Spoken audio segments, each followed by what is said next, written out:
ሆነ ቆይ አንዴ የምታከሆነ መልስ የሚነበበው የምታከሆነ በቤተክርስቲያን ውስጥ የሚነበበው ታምረ ማርያም መጽሐፍ ቀጥታ ታምረ ማርያም መጽሐፍ ነው ወይስ የእሱ ሀተታው ነው የሚነበበው? እኔ ታምሩ ይነበባል ለዛ ቀን የሚሆነው ታምር ተለይቶ ይነበባል።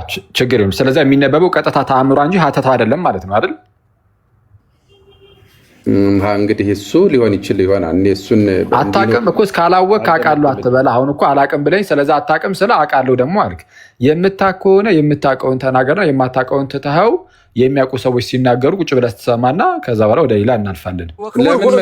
እሺ ሀብተ ወልድና ስመ ክርስትናው ላለው ክርስቲያናዊ የሆነ ሰው ሁሉ የእመቤታችንን የማርያምን መጽሐፈ ታምሯን መስማት ቀላል አይምሰለው። እሺ ይህ የእመቤታችን ታምር ከመጽሐፈ ነቢያት ከመጽሐፈ ሐዋርያት የላቀ የከበረ ገናና ነውና ስለዚህ ቀላል አይምሰላችሁ አለ። በመሰረቱ ቆይ ወይምሰሉ ለኩ ቀሊሳ ታምራ አይልም። ሲጀመር ይሄ ማብራሪያ ዘሩ የሚለው የእመቤታችንን ታምሯን መስማት ቀላል አይምሰላችሁ የከበረ ገናና ነውና ነው። ዘሩ ሲተረጎም ቃል በቃል ሲተረጎም ወያቢ መጽሐፈ ነቢያት ወመጽሐፈ ሐዋርያት የሚል የለም እዚህ ውስጥ ሲጀመር። ይሄ ማብራሪያው ታች አገኝታል ታች አለ። ቆይ አይ እኔ እኮ ቃሉ ይሄ እኮ መቅደሙን እኮ ስለማስታውሰው ነው። እሺ ይልና አንዴ ወርናዬ ሰፋ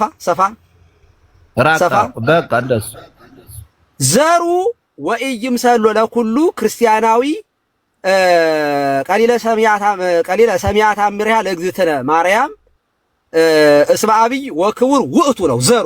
ዘሩ ይሄ ነው። ከዚህ በኋላ ያለው አሁን ይሄ በአማርኛ ቀጥታ ታምረ ማርያም ያላችሁ ሰዎች ካላችሁ ወይምሰሉ ለሁሉ ለክርስቲያኑ ሁሉ የእመቤታችንን ታምር መስማት ቀላል አይምሰለው የከበረ ገናና ነውና ነው የሚለው አማርኛው ሲተረጎም። አሁን ይሄ ግን ማብራሪያ ስለሆነ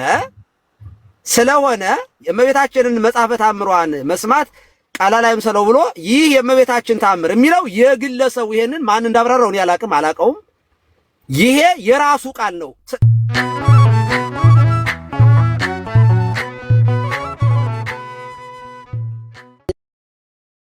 መጽሐፉ ምን አይነት ነው ለመሆኑ? ከወርናጌን ጋር ምን ጊዜ ነው እዚህ የደረሳችሁት? ከየት ተነስታችሁ ነው ታምረ ማርያም የደረሳችሁት? ሌሎ ተፈሲ ማርያምን ምን ጊዜ ጨረሳችሁት ነው? አይ ቦርናጌን ሰላም ለእናንተ ይሁን። ለማንኛውም አዲስ የገባችሁ እኛንን ባርከነው የአዳምን ቤት የወጣ ነው። ቅድም ሰላም ብያለሁ። አክሊል ሰላም ለርሲዮን ቀሲስ ይፍቱኝ ይባርኩኝ። እንደምን አሉ? እግዚአብሔር ይፍታ፣ እግዚአብሔር ይባርክ። በምን ምክንያት ነው ወደዚህ የተገባው? ቤተክርስቲያኒቱ ታምረ ማርያም ከመጽሐፍ ቅዱስ ይበልጣል ብላ ታስተምራለች የሚል ነገር ተነሳ። እንደዛ ብላ ያስተማረችበትን ነገር አምጣል ነው።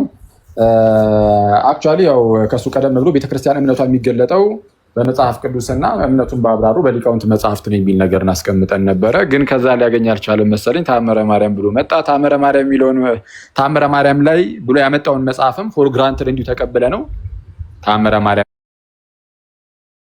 የሚለውን እንደው ቢሆን ራሱ ብለን ቀጥታ ምንም ትክክለኛ የራሱ ኤርሰን መጽሐፍ ምናምን ብለን ብንወስደው ራሱ ብለን ፎር ግራንትድ ከወሰድን በኋላ ምንድነው ቀጠል አድርጎ እዛው ራሱ ያመጣውን ማብራሪያውን ተመለከትን። መጽሐፍቱን የማነጻጸር የሚመስል ነገር ከላይ ያስቀምጥና ከታች ያስቀምጥ ግን ፐርሰኖቹ ላይ ያተኩራል። ማለት ተአምሯ ከመጽሐፍተ ነቢያት ከመጽሐፍተ ሐዋርያት ይበልጣል የሚመስል ነገርን ከላይ ካስቀመጠ በኋላ ከታች ግን ዝቅ ብሎ ትኩረት የሚያደርገው ፐርሰኖቹ ላይ ይሆናል። ሐዋርያት ላይ፣ ነቢያት ላይና እመቤታችን ላይ እና ከሐዋርያት ከነቢያት እመቤታችን ብልጫ አላት የሚመስል ነገርን ያስቀምጣል ማለት ነው። ያው ሐዋርያቱ ነቢያቱ ስለ ጌታ ይወለዳል ብለው ትንቢት ተናገሩ። ሐዋርያቱ ደግሞ ተወለደ ብለው ተናገሩ። እመቤታችን ግን ወለደችው። ከዚህ አንጻር ብልጫ አላት የሚል ነገር አስቀምጦ በዚህ መልኩ አብራራው። ስለዛ ከተቀበልን የምንቀበለው ከዚህ ከማብራሪያው አንጻር ነው። ትኩረቱ ያለው ፐርሰኖቹ ላይ ነው። እመቤታችን ከሐዋርያትም ከነቢያትም ብልጫ አላት እና ከዛ አንጻር ብቻ ልንመለከተው ይገባል እንጂ የተአምረ ማርያም መጽሐፍት ከብሉያትና ከአዲሳት ከአስሮ መጽሐፍት የሚበልጥ ነው ማለት አይደለም ብለን እንደዚህ ደመደም ነው። አይ በጣም ጥሩ ነው። ግን ታምሩን እስኪዩት። እርግጠኛ ነኝ እንደዚህ የሚል ሐሳብ የለም ሲጀመር ማለት ምንድነው የሚያደርጉት? የሆነ ገጸ ንባብ ይይዛሉ፣ በራሳቸው ይረዳሉ። እንደዚያ ነው እና ቦርናጌን ደግሞ የዚህ ችግር የለበትም። አንድ ቃልን ይዞ ሮንግ የመረዳት ችግር ስለሌለበት ቤቱም እንደዚያ ስለሆነ ይታይ። ግለጡት፣ መሸፈን እንዳይመስል። ቀጥሉ እስኪ። ስንተኛ ታምር ላይ ነው የሚለውን አንደኛ መጀመሪያ መጽሐፉ ምን አይነት ነው? ገልጠ ነው። ተገልጦ ነበረ። ገልጦት ያየ ነው። እስቲ ይሄንን እሺ፣ ከቨር ፔጁን ስላላየ ነው ከቨር ፔጁን እሺ ያሳይ። ምናልባት እንትኑ አተታው የብርሃን ነው ይሄ። አይ ቲንክ የአክሱሙ ነው ይሄ። አቤት የአክሱም ይላል። 2004 አይ መረዳት ይቻላል እኮ ቀሲስ፣ ሐሳቡን ማንሳት ይቻላል። ግለጡት። አዎ ግለጡት።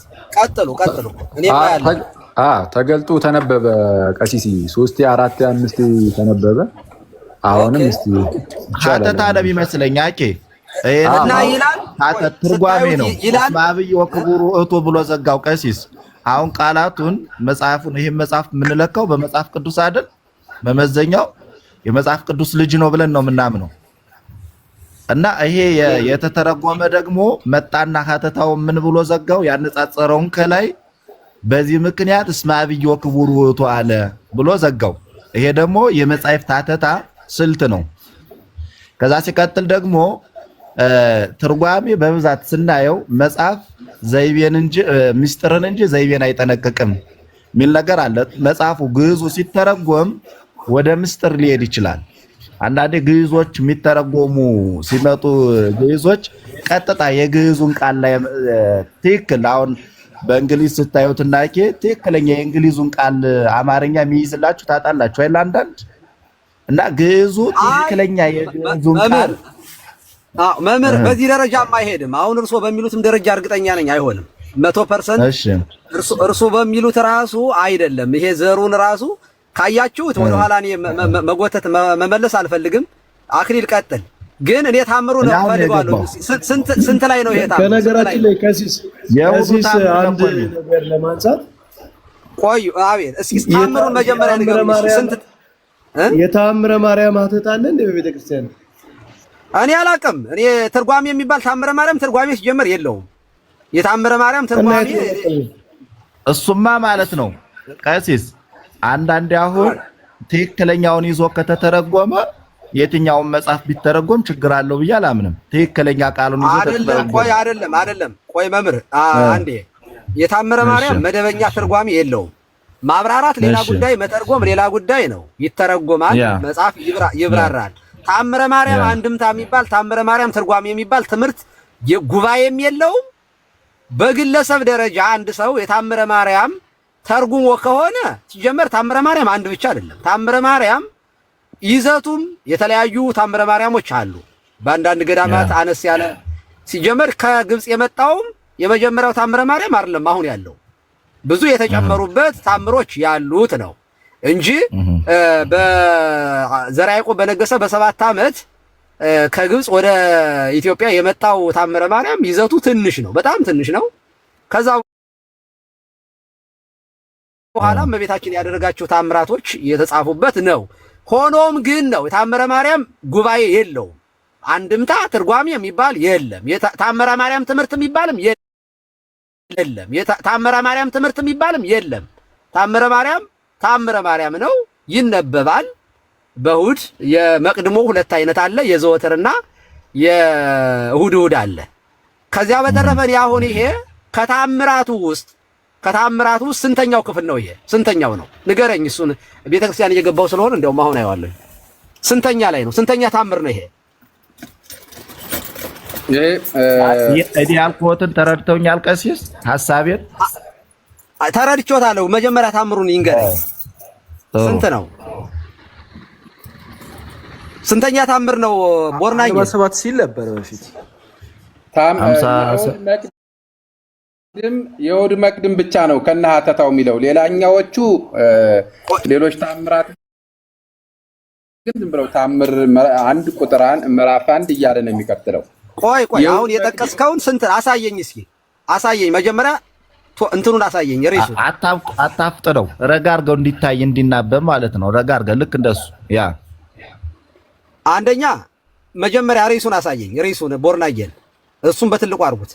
እሺ የመጀመሪያውን ከበሩን አሳየኝ። ከነ ነቢያት ከነ ሀተታው 53ኛ ነው የሚል ስንት ነው የሚለው? ይሄ 57ኛ ቁጥር ኖ እሱ ቁጥር ነው። ቁጥር ነው ቦርናጌን ወደ ቁጥር ነው እሱ ወደ ኋላ እንደ ምዕራፍ አለ አይደለም? ምዕራፍ ነው ቁጥር ይላል አይደል? ማብራሪያ ነው። እሺ የሁሉ አንድ ነው። ወክቡር ውእቱ እሺ ሀብተ ወልድና ስመ ክርስትናው ላለው ክርስቲያናዊ የሆነ ሰው ሁሉ የእመቤታችንን የማርያምን መጽሐፈ ታምሯን መስማት ቀላል አይምሰለው። እሺ ይህ የእመቤታችን ታምር ከመጽሐፈ ነቢያት ከመጽሐፈ ሐዋርያት የላቀ የከበረ ገናና ነውና ስለዚህ ቀላል አይምሰላችሁ አለ። በመሰረቱ ቆይ ወይምሰሉ ለኩ ቀሊሳ ታምራ አይልም። ሲጀመር ይሄ ማብራሪያ ዘሩ የሚለው የእመቤታችንን ታምሯን መስማት ቀላል አይምሰላችሁ የከበረ ገናና ነውና ነው።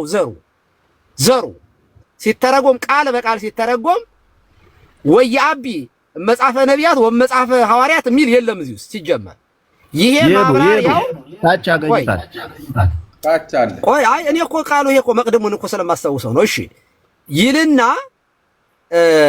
አንዴ ቦርናጌ ሰፋ በቃ እንደሱ ዘሩ ወኢይምሰሎ ለኩሉ ክርስቲያናዊ ቀሊለ ሰሚያታ ምሪያ ለእግዝእትነ ማርያም እስመ አብይ ወክቡር ውእቱ ነው። ዘሩ ይሄ ነው። ከዚህ በኋላ ያለው አሁን ይሄ በአማርኛ ቀጥታ ታምረ ማርያም ያላችሁ ሰዎች ካላችሁ ወይምሰሉ ለሁሉ ለክርስቲያኑ ሁሉ የእመቤታችንን ታምር መስማት ቀላል አይምሰለው እስማ የከበረ ገናና ነውና ነው የሚለው አማርኛው ሲተረጎም። አሁን ይሄ ግን ማብራሪያ ስለሆነ የእመቤታችንን መጽሐፈ ታምሯን መስማት ቀላል አይምሰለው ብሎ ይህ የእመቤታችን ታምር የሚለው የግለሰቡ ይሄንን ማን እንዳብራራው እኔ አላቀውም። ይሄ የራሱ ቃል ነው። የገጸ ንባቡ አማርኛ ትርጉምም አይደለም ማብራሪያ ነው ይሄ። ስለዚህ ከነቢያት ከሐዋርያት የሚለው ቃል ገጸ ንባብ የለውም፣ ከመጀመሪያው የለውም። ይሄ ተርጓሚው ያስገባው ነው።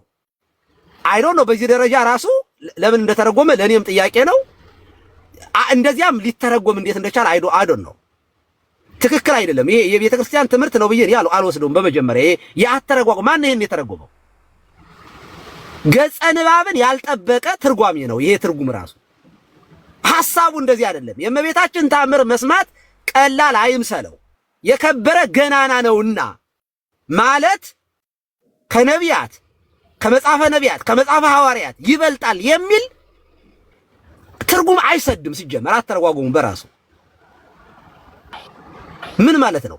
ወየአቢ መጽሐፈ ነቢያት ወመጽሐፈ ሐዋርያት የሚል ዘር የለም፣ አማርኛውም የለውም። ስለዚህ ይሄ ያብራራው ሰውዬ በቤተ ክርስቲያኗ የተብራራ ነው ብዬ እኔ አላምንም። ሰምቻውም አይቻውም እንደዚህ ያለ ማብራሪያ አላውቅም። ኦኬ የግለሰብ ማብራሪያ ከሆነ ግለሰቡን እንደ ግለሰብ እንዴት ሊተረጉመው ቻለ ማለት ኦኬ አቃንተን ልንተረጉመው እንችላለን። ግን በዚህ ቃል መሰረት ታምረ ማርያም ከነቢያትና ከሐዋርያት መጽሐፍ ይበልጣል ከሆነ በልጦም አያውቅም፣ ሊበልጥም አይችልም፣ ትክክልም አይደለም። ሐሳቡም እንደዚያ ሊሆን አይችልም። መምህር በረከት ይቀጥሉ። ቴንኪው አንድ ይቅርታ ለሪከርድ እንዲሆነን ቢታይ መጽሐፉ ያሳታሚውን ምናምን ቢያሳይ ጥሩ ነው። እሺ ስለዛ እሱ እያሳየ ስለዛ አሁን ቀሲስ እያሉን ያሉት ይሄ በቃ ታምረ ማርያም መጽሐፍ ላይ እንዲህ ያለ ነገር የለም ማለት ነው። ያለው ኖርማል ሀተታው ላይ ብቻ ነው። ሀተታው ደግሞ የግለሰብ ሀተታ የግለሰብ ነው ዘሩ የሚለው ስለዛ ሁላችሁ ማውጣታችሁ ታምረ ማርያም ካላችሁ የሚለው ከላዩ ላይ ሀተታ ይላል እኮ ቀሲስ ከላይ ራሱ። እሺ ቦርናጌን ስለዛ አሁን ምን እየተባልክ ነው መሰለ ያለው ሀተታውን ሳይሆን ቀጥታ ቃሉን አንድ ይቅርታ። እሺ ቦርናጌን አሁን እየተባለ ያለው ምንድነው? ቀጥታ በግለሰቦች የተዘጋጀ ሀተታ ሳይሆን እንግዲህ ግለሰቦችንም ስለማናቅ እየተባለ ነው። ቀጥታ ከተአምረ ማርያም ላይ እዛው ጽሁፉ ላይ እስቲ ያለውን አሳይ እየተባለ እንግዲህ ይህ መጽሐፍ ያለው 943 ተአምር ነው ይዞ ያለው። ከዚህ የበለጠ ብዛት ያለው ተአምር ካለ አላውቅም። ቦርነጌን አልሰማኸኝም? ይቅርታልኝ። እሺ ሀተታውን ትተህ ቀጥታ ተአምሩን እንደዛ የሚል የተአምር መጽሐፍ አሳየን። እንደዛ ነው እየተባለ ነው። ምን ሌላ መጽሐፍ ነው አይደለም? አሁን አንተ ያመጣኸው ከላይ ሀተታ የሚል አለ፣ አይተኸዋል? አዎ። ስለዚህ ሀተታውን ተወውና ቀጥታ በቤተ ክርስቲያን ውስጥ አሁን ተአምረ ማርያም ይነበባል አይነበብም? ይነበባል። አንዴ ቆይ፣ በቤተ ክርስቲያን ውስጥ የሚነበበው ተአምር ይህ ሀተታው ነው የሚነበበው? እኔም የትኛው መነበብ ተአምሯ ነው የሚነበበው? ይሄ የእሑድ መቅድም ነው። ቆይ ያልኩህ እኔ ተአምሯ ነው የሚነበበው? ቀጥታ ተአምረ ማርያም መጽሐፉ ነው የሚነበበው ወይስ ሀተታ ነው የሚነበበው ቤተክርስቲያን ውስጥ? እንግዲህ ያኛው የሚያነበው በዕለቱ የሚነበበው ተአምሯ ከቀኑ ጋር የተመጣጠነ ለምሳሌ እንደዛ አይደለም። እኔ የጠየቅኩህ ሌላ ነው፣ አንተ ደግሞ እየመለስክ ያለው ከቀኑ ጋር የሚመጣጠን የሚል ነው። እኔ ያልኩ ያለሁት ገና ከጅምሩ የሚነበበው መጽሐፍ በቤተ ክርስቲያን ውስጥ ተአምሩ ነው ወይስ ሀተታው ነው? እሱንን እንትን አይደለሁም እኔ መጽሐፍ አታውቅም ከማንበብ ውጭ። ምክንያቱም ይሄ መጽሐፍ ቆይ አንዴ ስለዛ ቤተክርስቲያን ውስጥ ምን እንደሚነበብ አታውቅም? አይ አውቃለሁኝ፣ ግን የምታውቅ ከሆነ ቆይ አንዴ የምታውቅ ከሆነ የሚነበበው የምታውቅ ከሆነ በቤተክርስቲያን ውስጥ የሚነበበው ተአምረ ማርያም መጽሐፍ ቀጥታ ተአምረ ማርያም መጽሐፍ ነው ወይስ የእሱ ሀተታው ነው የሚነበበው? እኔ ተአምሯ ይነበባል። ለዛ ቀን የሚሆነው ተአምር ተለይቶ ይነበባል። ችግር የለም። ስለዚህ የሚነበበው ቀጥታ ተአምሯ እንጂ ሀተታ አይደለም ማለት ነው አይደል? እንግዲህ እሱ ሊሆን ይችል ይሆናል። እኔ እሱን አታውቅም እኮ እስካላወቅህ አውቃለሁ አትበላ። አሁን እኮ አላውቅም ብለኝ ስለዚህ አታውቅም ስለ አውቃለሁ ደግሞ አልክ። የምታውቅ ከሆነ የምታውቀውን ተናገርና የማታውቀውን ትተኸው የሚያውቁ ሰዎች ሲናገሩ ቁጭ ብለህ ስትሰማና ከዛ በኋላ ወደ ሌላ እናልፋለን። ለምን መሰለህ ሀኬ፣ እሱ ችግር የለም እኔ ላዳምጥ ዝግጁ ነኝ። ይሄ ግን መጽሐፉ እንዲያውም ወደኋላ ቀደም አድርገህ ብታነበው አሁን እሱን መጽሐፍ አሁን ቆይ አንድ ያዘ እናድርገውና አሁን ቅድም እንዳልኩ ነው ከተረዳነውም እመቤታችን ከሐዋርያትና ከነቢያት ትበልጣለች ከሚለው አንጻር ዝም ብለን እንደሱን እንይዛለን እንጂ ተአምረ ማርያም መጽሐፍ ከብሉያትና ከአዲሳት መጽሐፍት ከመጽሐፍ ቅዱስ ይበልጣል የሚባል ነገር እኛ አይደለም ይበልጣል አናነጻጽረውም። እንግዲህ ይኸው በግልጽ የምንነግርህ ነገር ምንድነው? ቆይ አንዴ በግልጽ የምንነግርህ ነገር ምንድነው? ብሉያትና አዲሳት ወይም አስረው መጽሐፍትን ታላቁን ቅዱሱን የእግዚአብሔርን መጽሐፍ የእግዚአብሔርን ቃል ያንን መጽሐፍ ቅዱስ ከየትኛውም የተአምር የገድላት የሊቃውንት ድርሳናት እና የሊቃውንት መጽሐፍት ምናምን ከየትኛውም ጋር በማነጻጸር ደረጃ ማናነጻጽረውም። እሱ ሁሌም የበላይ ነው። መጽሐፍ ቅዱስ እስትንፋሰ እግዚአብሔር ነው ብለናል። እስትንፋሰ የእግዚአብሔር መንፈስ ያለበት ታላቅ የሆነ መጽሐፍ ነው። አጻጻፉም ይለያል። ልክ እንደ መጽሐፍ ቅዱስ የተጻፈ ገድል ተአምር የሊቃውንት መጽሐፍት የለም ማለት መንፈስ ቅዱስ እነዛን ሐዋርያትን ኢንስፓየር ባደረገበት መልኩ አይደለም የሚሆኑት። ስለዚ መጽሐፉ የተለየ መጽሐፍ ነው። የትኛው መጽሐፍ? መጽሐፍ ቅዱስ ብሉያትና ሐዲሳት። ስለዚ ከመጽሐፍ አንጻር እንየው ካልን በቤተ ክርስቲያናችን ውስጥ የምናምነው ነገር ቢኖር መጽሐፍ ቅዱስ ከሁሉም ብልጫ አለው። አለቀ። ከሁሉም ብልጫ አለው። በጣም ዩኒክ ነው መጽሐፍ ቅዱስ። ስለዚ ለመጽሐፍ ቅዱስ የምንሰጠው ቦታ አለ። ለመጽሐፍ ቅዱስ የምንሰጠው ቦታ አለ። ስለዚህ አሁን እያልኩ ያሉት ምንድነው? የትኛውንም ተአምር፣ የትኛውንም ገድል፣ የትኛውንም ኢቭን የሊቃውንት ታላላቅ የቅዱሳን ሊቃውንት አባቶቻችንን መጽሐፍት እንኳን ከመጽሐፍ ቅዱስ ጋር አናነጻጽርም። እና ኦኬ እሺ ድምጽ ገብቶ ነበር መሰለኝ። እና ምን እያልኩ ነው? መጽሐፍ ቅዱስ ብልጫ አለው። ይህንን ብለናል። አሁን ወደ አንተ ስንመጣ ግን ቀሲስም ስላወጡት አሁን ወደ አንተ መለስ ብለን ስናይ ግን አሁን አንተ ያመጣኸው መጽሐፍ አለ ተአምረ ማርያም ሀተታ የሚል ነገር ማለት ነው። ስታመጣ የተአምሯን ከዛ ይበልጣል የሚመስል ነገር ከላይ ተቀምጧል ብያለሁ እና ኮንፊውዚንግ ነው ብዬ ነበረ። ቀደም የምታስታውስ ከሆነ የሚያወዛግብ ነገር አለው። ግን ከታች ማብራሪያውን ካየነው ግን ማብራሪያው ላይ ያነጻጸረው ፐርሰኖቹን ስለሆነ እመቤታችንን ነቢያትና ሐዋርያትን ስለሆነ ከዛ አንጻር ከሆነ አሁን እመቤታችን በልጫላት፣ መጽሐፍቱን ግን እንደዛ ብለን አንቀበልም። መጽሐፍቱ ይበልጣል፣ የታምረ ማርያም ከመጽሐፍ ቅዱስ ይበልጣል ብለን አናምንም ብያለሁ። ያመጣኸው ታምረ ማርያምን ሳይሆን ሀተታ የሚል ሌላ መጽሐፍ ነው ያመጣኸው። ታምረ ማርያም ሀተታ የሚል የታምረ ማርያምን ቀጥታ መጽሐፉን ግን አይ ቲንክ ቀሲስ እሱን አውጥተውታል መሰለኝ። ኦኬ መቅድሙ ከነ ሀተታው የሚል ነው እሳቸውም። እሺ እስቲ ቀሲስ ይቀጥሉ እስቲ። ቴንኪዩ።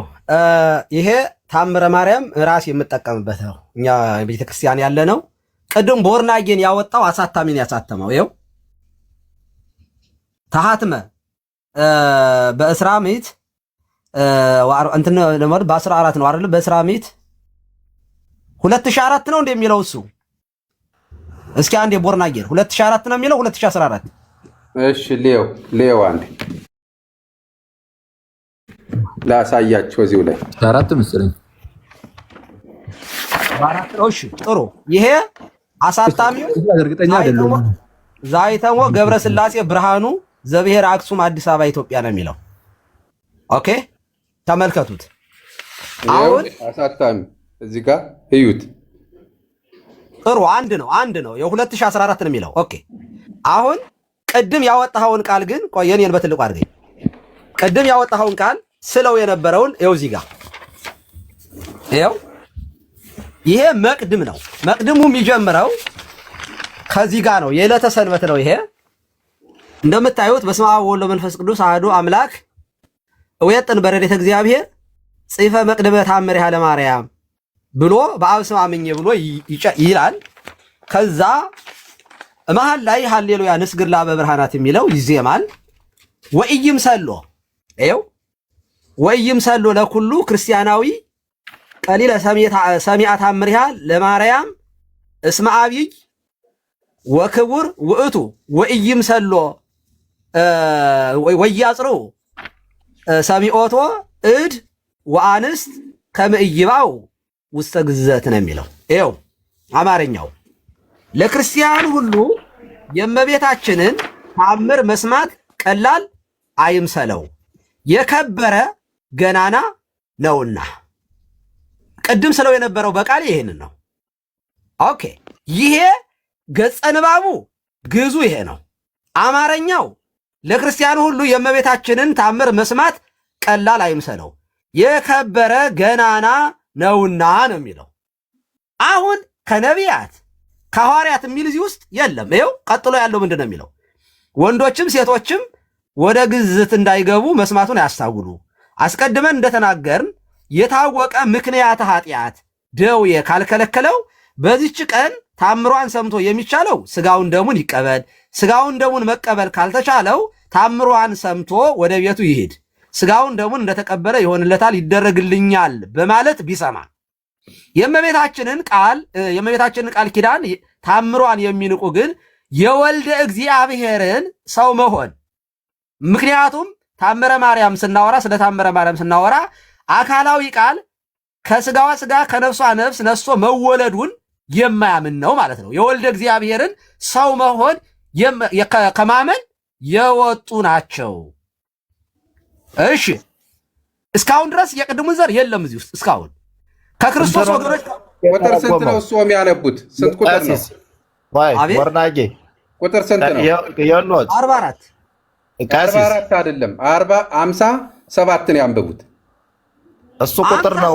ቦርናጌ መቅድማ ይኸውልህ ዘሩን ነው። ቦርናጌን ዘሩ ወይምሰሎ የሚለው ነው። 54 የለውም። ይሄ ይኸው እንትኑን ነው የተረጎመው ቀሲስ። ቆይ ቃላቱን አሁን የትኛውንም ቃል ቢመጣ ተጽፎ መጽሐፍ ቢመጣ ገምግመን አይደል ምንቀበል? ሳንገመግም አንቀበልም። መገምገሚያችን ደግሞ መመዘኛችን መጽሐፍ ነው። በክርክሩ በመጽሐፍ ተጠቃቅሶ በመከራከር አኬ ይገባል። ቆይ እስመ አብይ ወክቡር የሚለውን ነው መምህር ስለመመዘኛ ምናምን ከማውራት መጀመሪያ እኔ አሁን የምፈልገው መጽሐፉ አንድ አይነት መጽሐፍ ነው የያዝ ነው። ያ መጽሐፍ ማን ያሳተመው የሚለውን እኔ ማጣሪያ እየፈለግኩ ነው። ማን ነው? ከየት የመጣ መጽሐፍ ነው ያ መጽሐፍ? መጀመሪያ ኦኬ እኮ እሱን እኮ ነው የምሎት። አሁን የኔ ሐሳብ እንደው ገብቶ ቆይ አንዴ ይረዱኝ። የኔ ሐሳብ አሁን ገድላት፣ ድርሳናት፣ መልካ መልክ እየተተረጎሙ ነው አይደል? ለምሳሌ መልካ ማርያም፣ መልካ ኢየሱስ እየተረጎመ ነው። ወንበር ግን የለውም። እንደነዚህ ሁሉ ታምረ ማርያምን ተርጉሞ አመጦት ከሆነ ከሚዛኑ ከትርጓሚያችን ከወንበር ካለቀቀ በአራቱ ጉባኤያት አይደል ምን መዝለው በሐዲስ በብሉይ በሊቅ በመነኮስ ማለት ነው። በእነዚህ ተመዝኖ ነው ብሉይም ሐዲስ መጽሐፍ የሚወጣው በአራቱ ወንበር ማለት ነው። በትርጓሜ ሲገባ ወንበር በአራቱ ነው የሚመዘነው። እና ይሄ መጽሐፍ ደግሞ የተረጎመው ምንድነው? እዚህ ላይ ወደ ላይ ይሄዱ እስመ አብይ ወክቡር ግዕዙ ላይ እዛ ላይ መጀመሪያ እሱ ጋር ማለት ነው። ከዛ ቦርናጌ ይከፍተዋል እናየውና ማይሆን ከሆነ እናስወጣዋለን። እስመ አብይ ወክቡር እኔ እኮ ነው የተረጎመው ይመስለኝ ተረድቻለሁኝ። እስመ አብይ ወክቡርም ራሱ እስመ አብይ ወክቡር የሚለውን ከመጽሐፈ ማርያም ከመጽሐፈ ነቢያትና ከመጽሐፈ ሐዋርያት ይበልጣል የሚል ሸፋፋ ትርጓሜ በትርጓሜ ቤት የለም አይልም። ዘሩ የሚለው ስለ ታምረ ማርያም የክርስቶስ የወልደ እግዚአብሔርን ሰው ከማመን የሚለው እንኳ ቢወሰድ የወልደ እግዚአብሔር ሰው መሆን በትንቢተ ነቢያት የተነገረ በሐዋርያት የተሰበከ ሰው መሆኑ ተብሎ ይተረጎማል እንጂ ከመጽሐፍ ቅዱስ ይበልጣል የሚል ሸፋፋ ትርጉም በአብነት ትምህርት ቤት አይተረጎምም። እኔ ይህንን የተረጎመውን ሰውዬ በግል ራሱ ጠይቀዋለሁ። እንደዚህ ያለ ከምን አይተረጎምም? ትርጓሜ ስልት እንደዚህ ነው የሚተረጎመው። ሐሳቡ ታምረ ማርያምን ከመጽሐፍ ቅዱስ በላይ ማድረግ አይደለም። እስመ አብይ ወክቡር የሚለው የሚያሳየው ለዚህ ይሄኛው የሚያሳየው የወልደ እግዚአብሔርን ሰው መሆን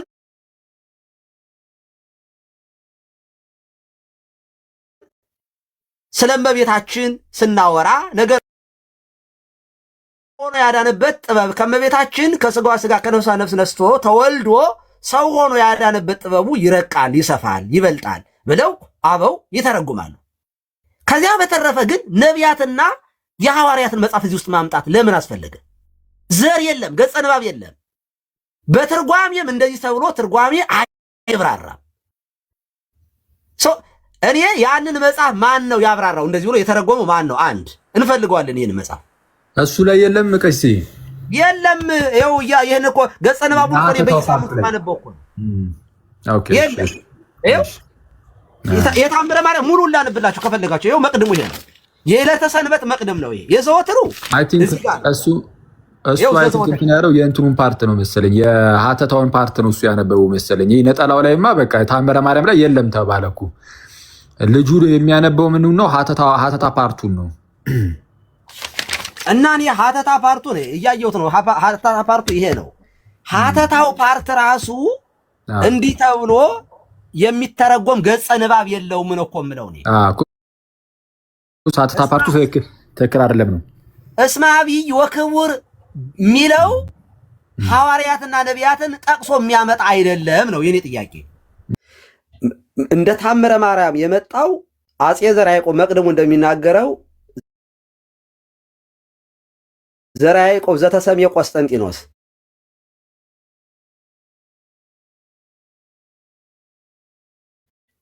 ቆስጠንጢኖስ ተብሎ የተሰየመ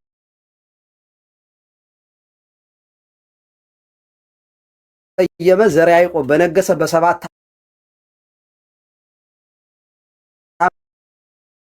እንደዚህ ታምሯን ማቃለል የሚጀምሩ የዘመኑን አይነት ጴንጤ አስተሳሰብ የነበራቸው ሰዎች ነበሩ።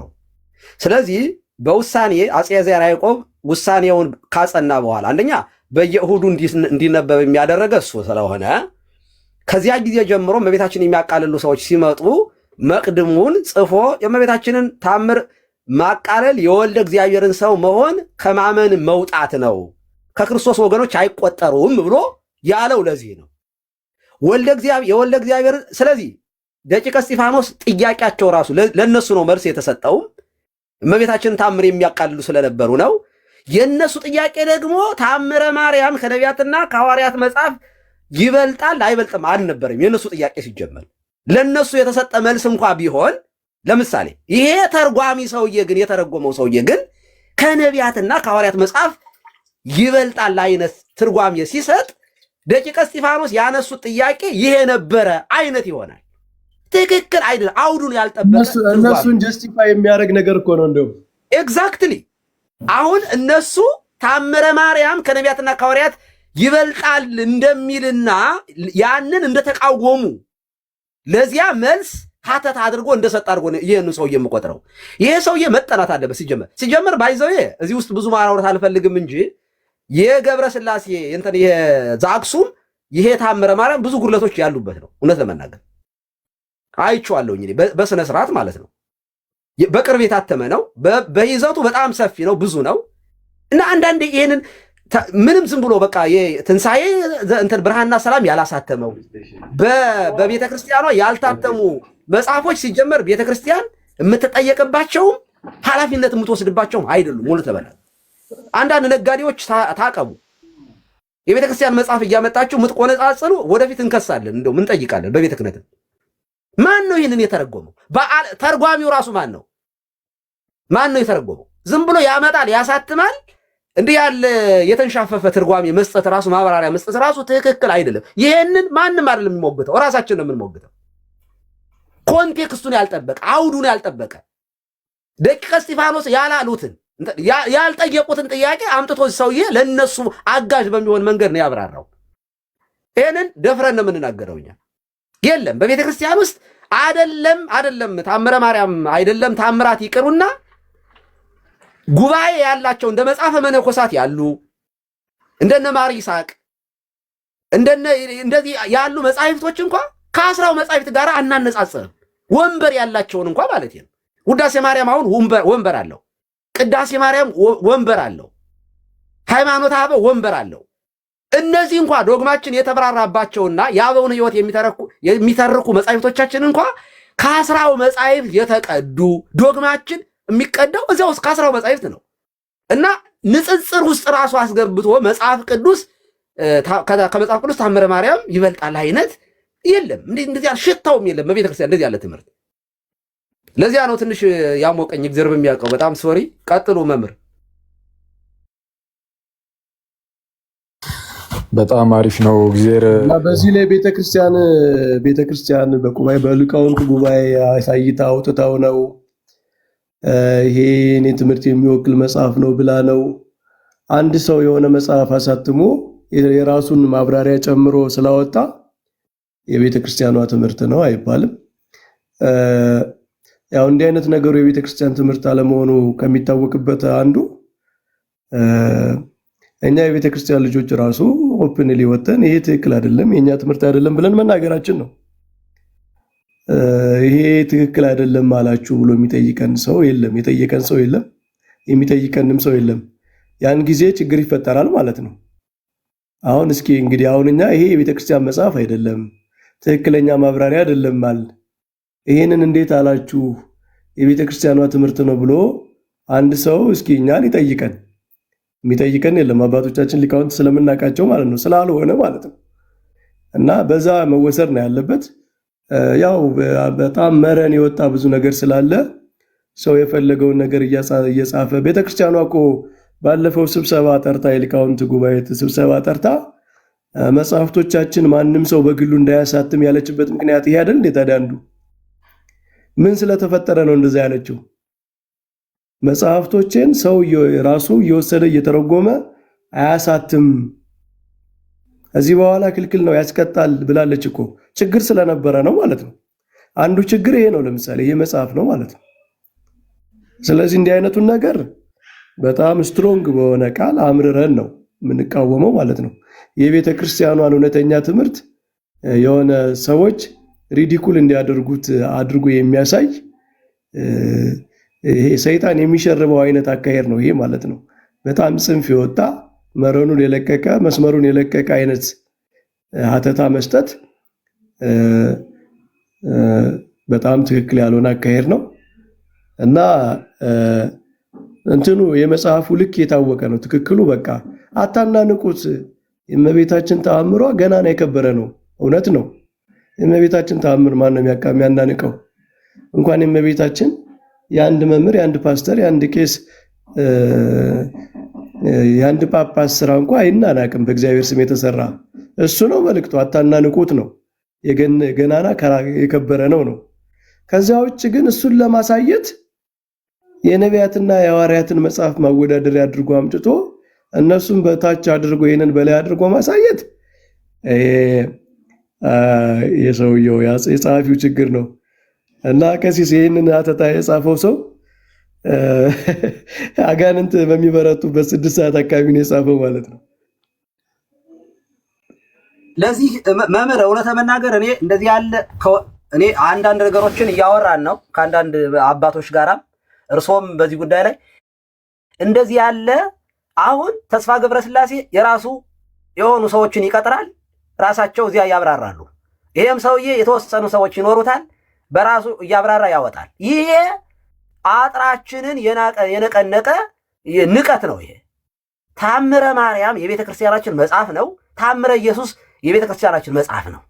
ማብራሪያ ይሁን ሲብራራ ገጸ ንባብ አለ። መጀመሪያ ገጸ ንባቡ በጥሬው ይተረጎማል ወደ አማርኛ። ከተተረጎመ በኋላ አውዱን ለምሳሌ ታሪካዊ ይዘቱን የተጻፈበትን ይዞ ይብራራል እንጂ ገጸ ንባብ ከገጸ ንባብ ወጥተህ የሌለ አውድና ከታሪክ ውጭ የሆነ ነገር አምጥተህ ያልተባለ ነገር መጽሐፉ ሲጻፍ የተጻፈበትን አውድ ጠብቀህ ነው የምታብራራው እኮ አይደል? ማብራሪያ ሲጻፍ ትርጓሜ ወንጌል ለምሳሌ ሲተረጎም የምንተረጉመው እኮ ጌታችን ወንጌሉን ሲያስተምር መጽሐፉ ዮሐንስም እንደሚነግረን በጥራዝ በቀላሉ መንገድ ሰዎቹ ሊረዱት በሚችል መንገድ መንፈስ ቅዱስ ገልጦለት ጻፈው። ነገር ግን በጊዜው ጊዜ ጌታ ይህንን ሲያስተምር ይህንን ያለበት ምክንያት እንዲህ ያለ ታሪካዊ ሁኔታዎች እንደዚህ ሆነ ነበሩ እና ጌታ ይህንን ያለበት ምክንያት እንዲህ ያለ ጥያቄ ስለነበረ እንዲህ ተብሎ ተጠይቆ ስለነበረ እንዲህ ብለው ለጠየቁት ሰዎች እንዲህ ብሎ መለሰ ተብሎ አውዱን የጠበቀና ታሪኩን የጠበቀ ሆኖ ይብራራል እንጂ ማብራሪያ ከገጸ ንባብ የወጣ ከታሪኩ የለቀቀ ማብራሪያ ይሄ የድኩማን ማብራሪያ ነው። ትክክል አይደለም። እንዲህ ያሉ በድፍረት የሚተረጉሙትን ሰዎችን ከዚህ በኋላ ምሕረት አይኖረንም። እኛ ራሳችን ነው ዲፌንድ ማድረግ ያለብን።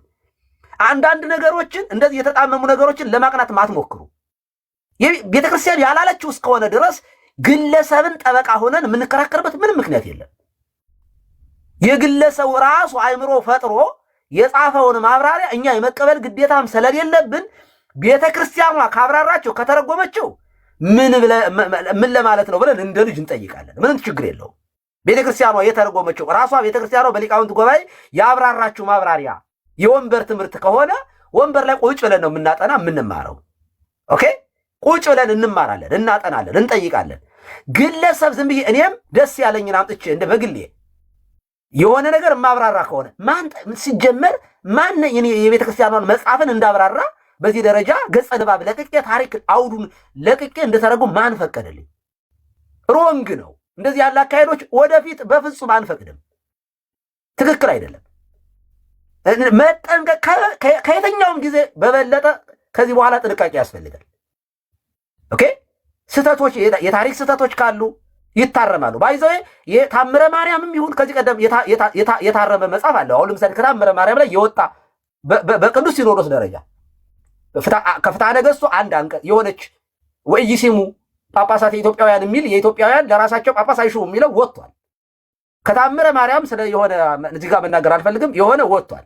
አሁንም ስህተት ካለ ባይዘው አይደለም ማብራሪያ ታምሩ ላይ ራሱ ታምር ተብሎ ገጸ ንባብ የተቀመጠ ጥሬ ቃል ራሱ ካለ ስህተት ከሆነ የሚታረም መጽሐፍ ነው። ባይዘው ታምረ ማርያም ይሄ ራይት አላት ቤተክርስቲያን የማረም ማለት ነው። ቋንቋውን ልታርመው ትችላለች። የታሪክ ስህተቶች ካሉ ሊታረም ይችላል። የማይታረም የማይሳሳት የማይነካ መጽሐፍ አይደለም። ገድላት ታምራትን ድርሳናትን በተመለከተ እንዲህ ያለ ነገር ግን እኔ በእውነት በጣም ነው ያዘንኩኝ። እኔ ብዙ በትርጓሜ ቤት በመጠኑም ቢሆን እንዳለፈ ሰው ነው የማወራ።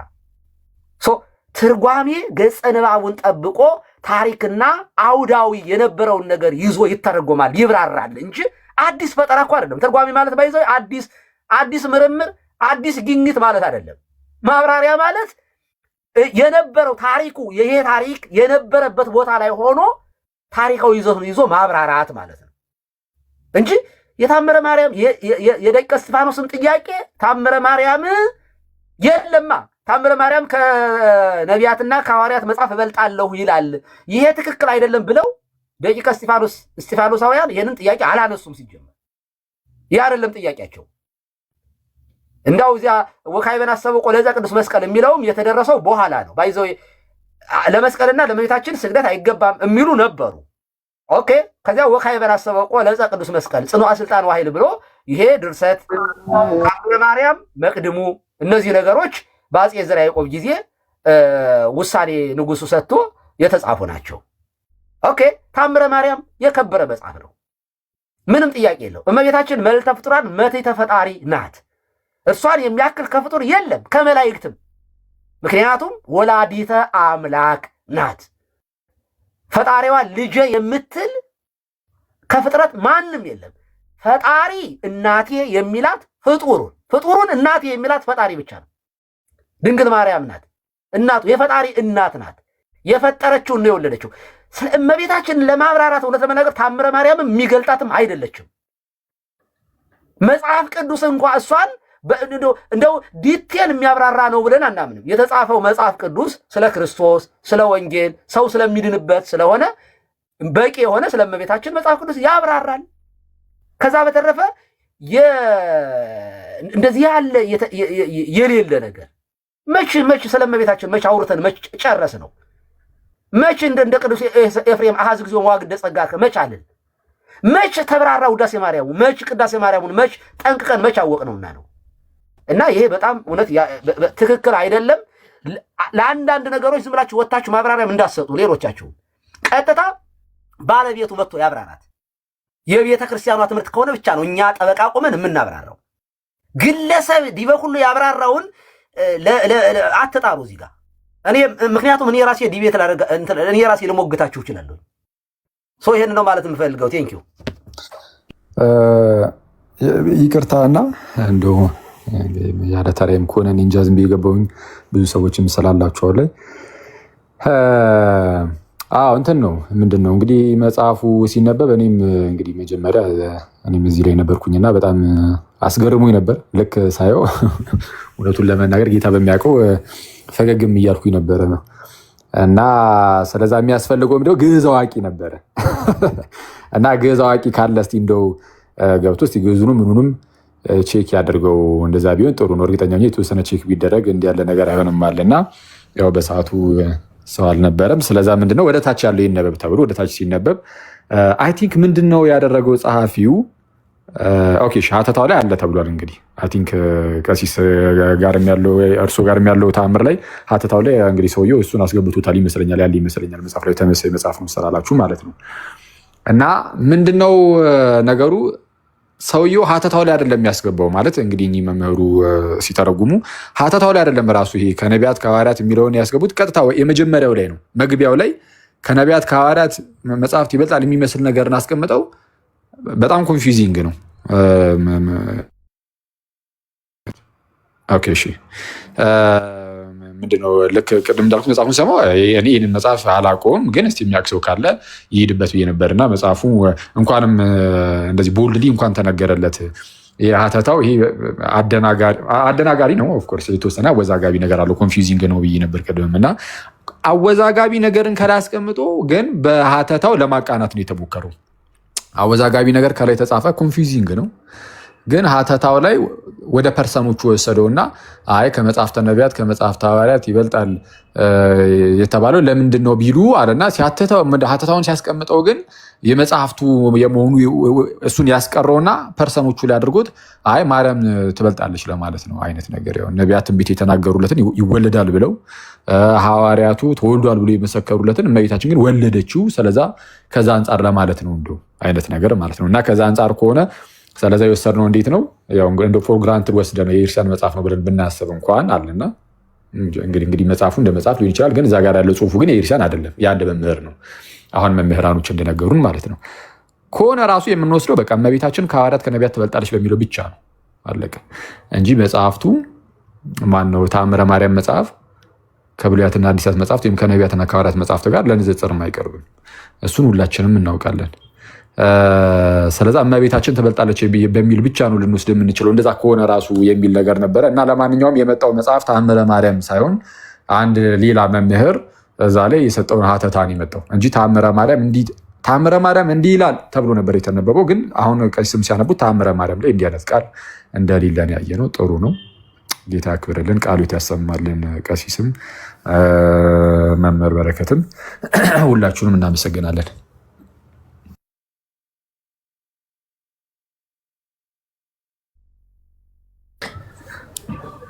ስለዛ ያው ያለፊታችን ነበር ማለት ነው። ዛሬ ምንድነው ገድላ ተአምራት ላይ ፊልዳችን አይደለም። እኛ ግን ያው ጥሩ ነው፣ ደስ የሚል ጊዜ ነበር። ወይ መምህር ይቀጥሉ። አክዬ ወይ ስምሪ ይቅርታና መምህርና አኬ ቤተክርስቲያናችን ኦፊሻሊ ያው ፍትሐ ነገሥት አላትና የምታምንባቸውን መጽሐፍት የዘረዘረችበት እሱን ማሳየት ቢቻል አሪፍ ነው። እንደገና የቤተክርስቲያን ስርዓት አምልኮ የሚለው የውጭ ግንኙነት ላይ 10 መጽሐፍት ኦፊሻሊ 81 መጽሐፍት እንደሆኑ የዘረዘረችበት አለ ኦፊሻሊ። እሱ ማስረጃ ማቅረብ እንችላለን ለማለት ነው። ቀጥሉ። የታወቀ ነው። 10 መጽሐፍት የታወቁ ናቸው በቤተክርስቲያን። ግን ተአምረ ማርያም ከ10 መጽሐፍት በላይ ነው ማለት እኮ ኢምፕሊኬሽኑን አስባችሁታል? ተአምረ ማርያም የሌላቸው አብያተ ክርስቲያናት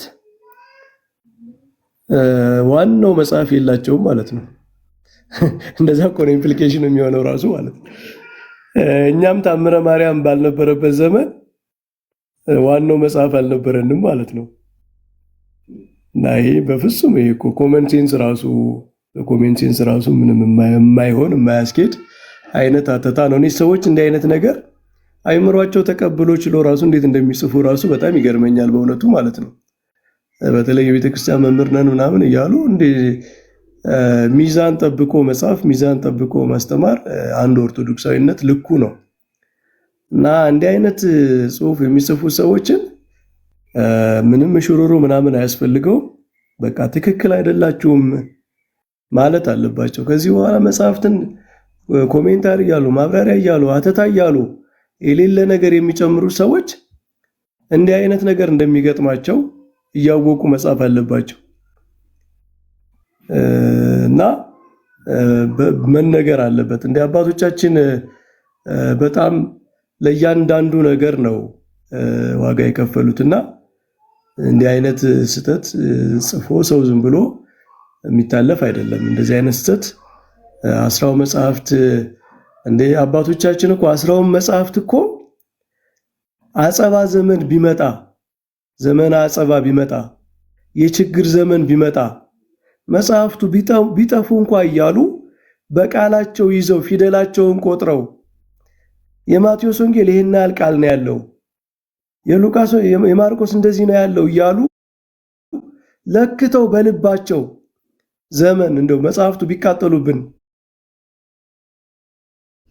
አላውያን ነገስታት መጥተው መጽሐፍቶቹን ቀምተው ቢያጠፉብን እንኳን ከልባችን እንዳይጠፉ ብለው ይዘዋቸው በትርጓሜ በቃላቸው የሚያስተላልፏቸው እኮ ናቸው።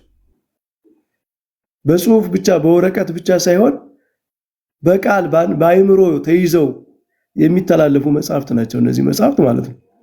እና እነዚህን ሰከንዳሪ አድርጎ የሚያቀርብ ሀተታ የእነዚህን አባቶች ራሱ ልፋትና ህይወት ከንቱ የሚያደርግ አይነት ንግግር ነው። ይሄ በእውነቱ በጣም በጣም የሚያሳዝን ነው። በጣም ዘመናችን ምን አይነት ዘመን ላይ እንደደረስን አንዱ የመጨረሻው ዘመን እየደረሰ እንደሆነ የሚያሳይ ነው በእውነቱና ምንም እንደዚህ አይነት ነገርን ለማውገዝና ትክክል አይደለም ለማለት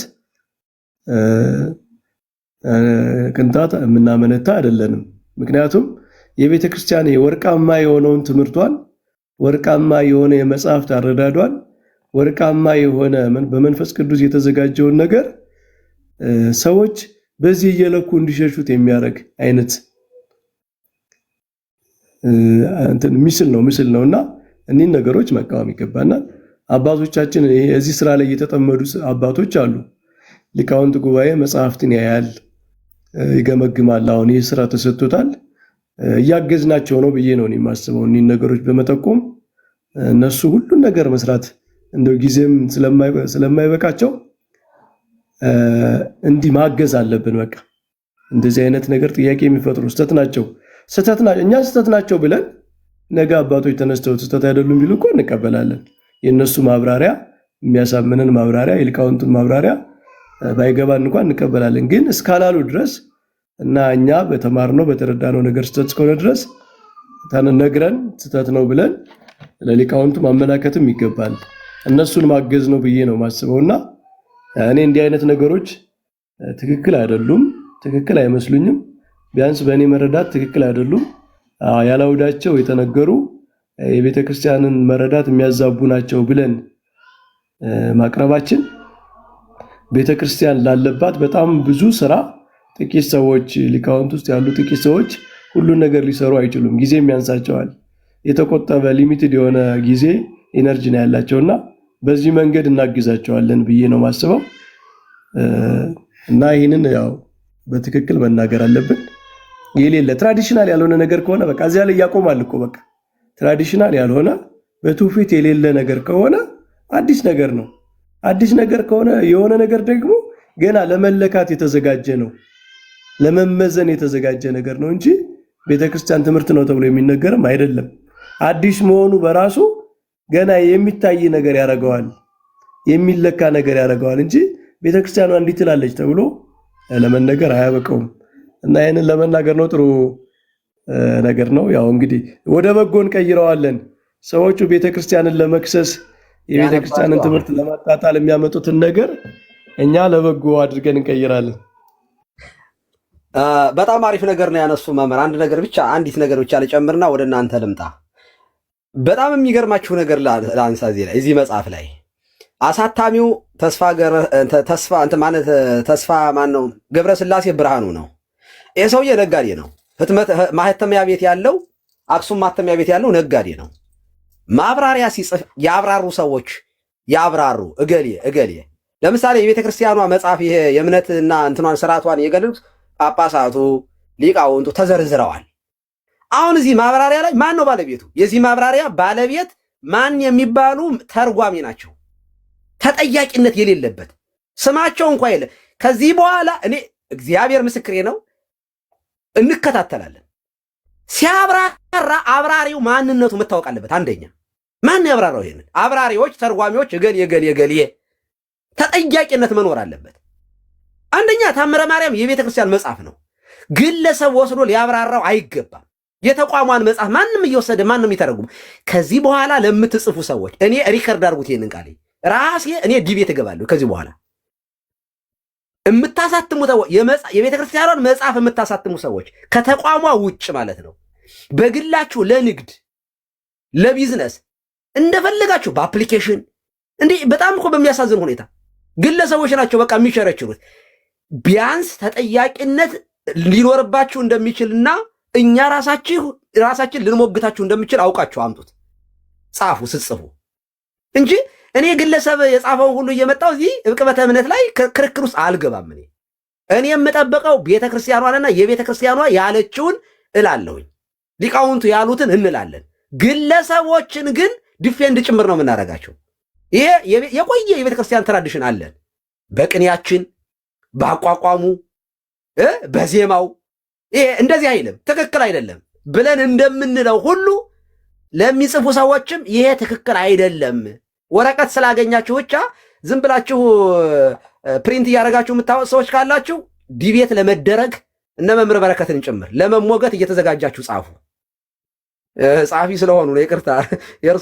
እርሶ አብራሪ አይደሉም፣ በጣም ግሩም ጸሐፊ ናቸው መምህር በረከት እግዚአብሔር በሚያውቀው። ግን ማርያምን እውነቴን ነው፣ እኔ በተቋም ደረጃ የቤተ ክርስቲያኗን መጽሐፍ የራሳችሁ ገጸ ንባብ ሳይኖር እስመ አብይ ወክቡር ውእቱ የሚለውን ወስዶ ነቢያትና ሐዋርያት በመዳህን ያለ እንደዚህ ያለ በትርጓሜ ተተርጉሞም ተብራርቶም አይታወቅም ከቶ።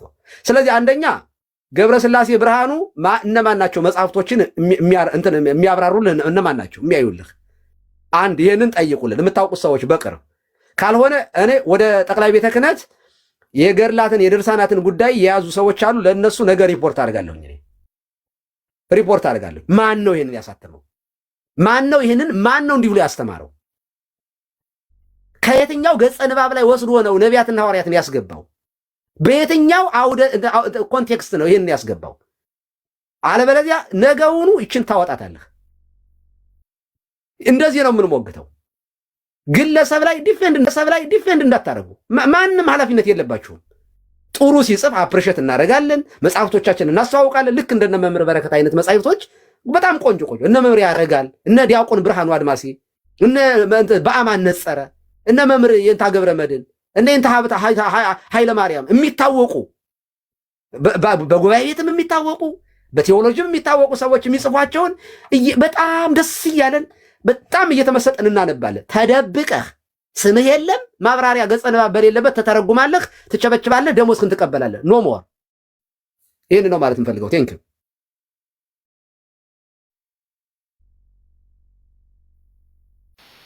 ሲሲዬ ፍቱኝ። ቅድም በዳህፀ ልሳን የወለደችው ለማለት የፈጠረችው ያሏትን ቪዲዮ እንዳይሰሩባት እንዲያብራሯት። ዶክተር ይቅርታ ምን አልሽ?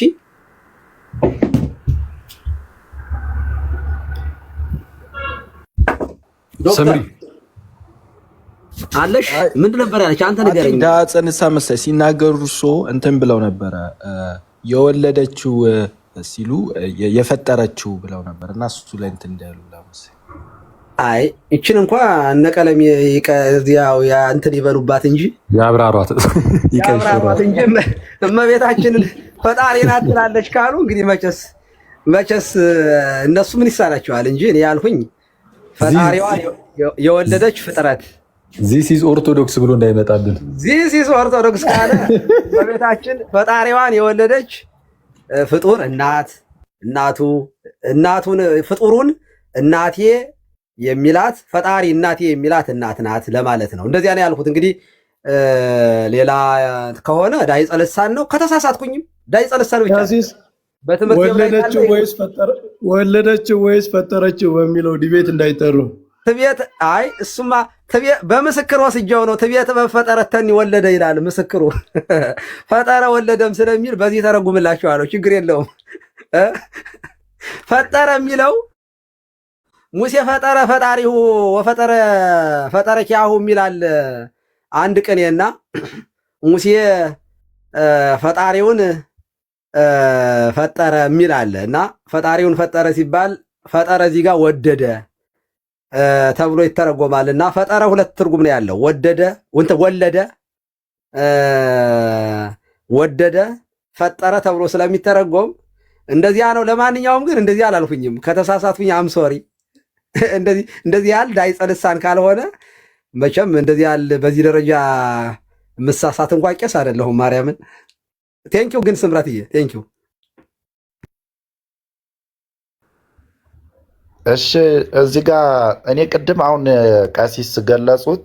ይሄ ሰውዬ የተረጎመው ዝም ብሎ ያለ ሀተት አመጦ ቅድም ስጠይቀውት የነበረ እኔ ቀሲስ እስመ አብይ ወክቡር የሚለውን ነው አመጦ የሄደ ነው። ይሄ ያስኬዳል አያስኬድም ወይ በትርጓሜ ነበር እያልኩት የነበር። ቅድም አልተረዱኝም ያልኩት እና ዝም ብሎ ይሄንን አመጣና አሁን ታምረ ማርያም በየገዳማቱ ታላላቅ ገዳማት ለምሳሌ ዋልድባን ብናነሳ እኔ በጣም በትልቁ በግዕዝ ብቻ እንኳን የተቀመጠ ትልቅ ታምረ ማርያም አለን።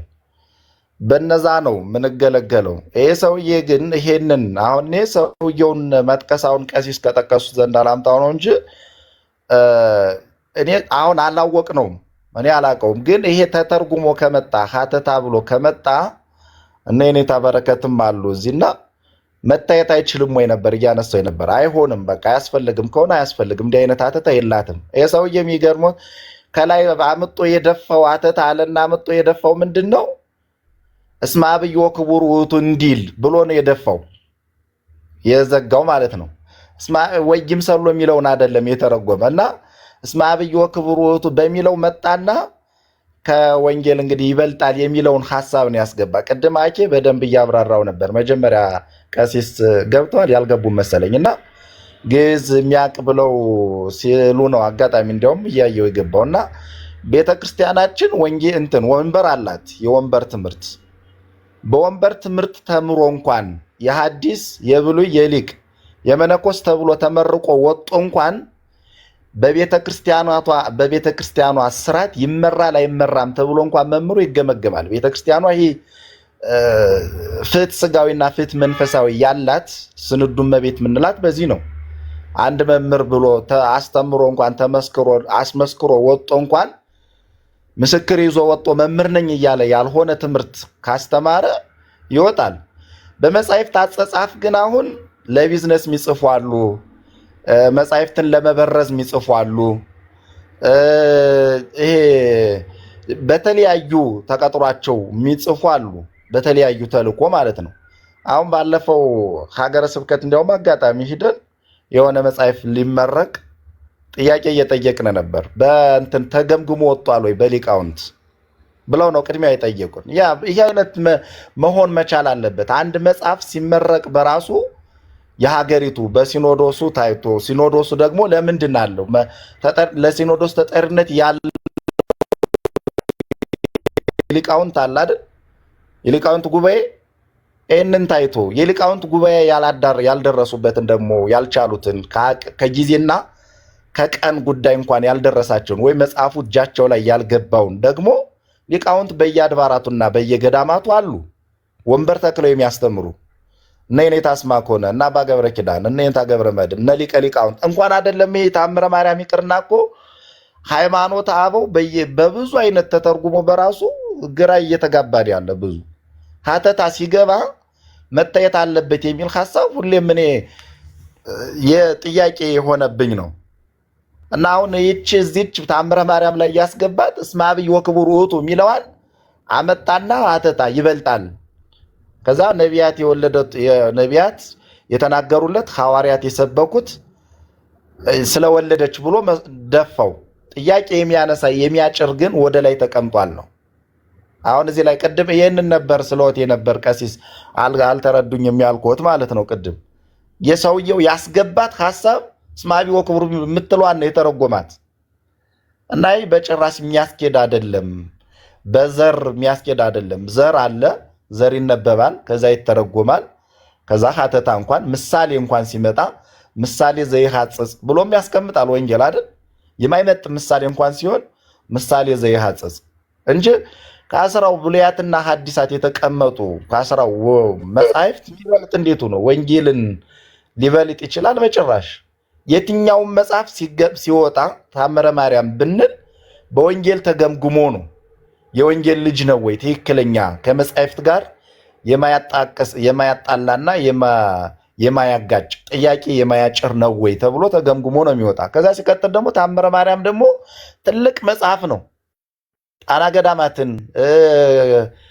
አዋልድባን ብናነሳ አሉ በብራና ተቀምጠው የተጻፉ ማለት ነው። ያልተነካካ ያልተበረዘ ግዕዙ ማንም ያላየው በብራና ተቀምጦ ተጽፎ የተቀመጠ ማለት ነው። አባቶቻችን በብራና ነው የሚጠቀሙ ገዳማት እንደምታውቁት ማለት ነው ሊቃውንት። እና ይሄ ስላለ ምንም ጥያቄ የሚያነሳ አይደለም። አሁን ቅድም ያነሳሁት እንደ ጥያቄ እኔ ይሄንን ነበር ለማለት ነው። አመሰግናለሁ። ቅድም ስላልተረዳዳም ብዬ ነው ሌላ ጥያቄ ያነሳው ወይንም ደግሞ ለመደገፍ ያነሳው ከመሰለ ሐሳብ ብዬ ነው። ቴንኪው እግዚአብሔር ይስጥልን። አይ ተረድቼዎታለሁ መምህር። እግዚአብሔር ይስጥልን፣ እግዚአብሔር ይስጥልን። እናመሰግናለን። ቀጥሉ ሌሎቻችሁ።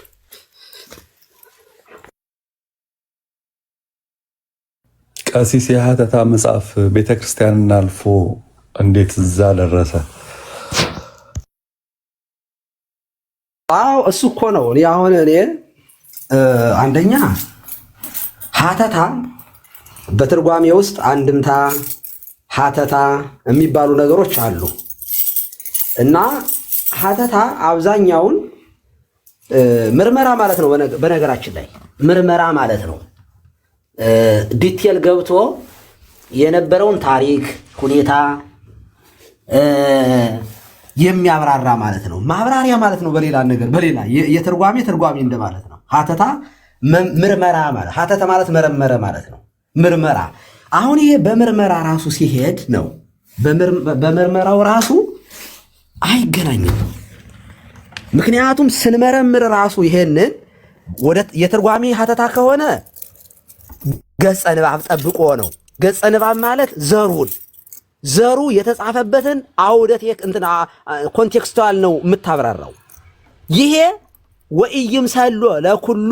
በነገራችን ላይ የእመቤታችን ታምር መስማት ቀላል አይምሰለው የከበረ ገናና ነውና ወንዶችም ሴቶችም ወደ ግዝት እንዳይገቡ መስማትን አያስታጉሉ። ይሄ እኮ ሁልጊዜ በዕለተ ሰንበት በእሑድ ይሄ የእሑዱ ነው። በነገራችን ላይ ስሙ እንግርክሙ የሚለው የዘወትር ነው። ይሄ ደግሞ በስመ አብ ወወልድ ወመንፈስ ቅዱስ አሐዱ አምላክ ዝንቱ መጽሐፈ ሥርዓት ዘወፃ መንበረ ማርቆስ ሐዋርያ እንትን እያለ የሚያብራራውና ይሄ መቅድሙ ደግሞ ወጥን በረድኤተ እግዚአብሔር አንብቦተ መቅድመ ተአምሪሃ ብሎ ከሄደ አንብቦተ ሲጽፍ ጽሕፈ ይላል፣ ሲያነብ ደግሞ አንብቦተ ብሎ ያነባል። ወጥን በረድኤተ እግዚአብሔር ጽሕፈ ሲል መጽሐፍን ነው፣ ለጸሐፊው ጽሕፈ ነው የሚለው። እኛ ግን ስናነብ አንብቦተ መቅድመ ተአምሪሃ ለእግዝእትነ ማርያም ብለን ነው የምናነበው። ይሄ የእሑዱ መቅድም ነው። ኦኬ።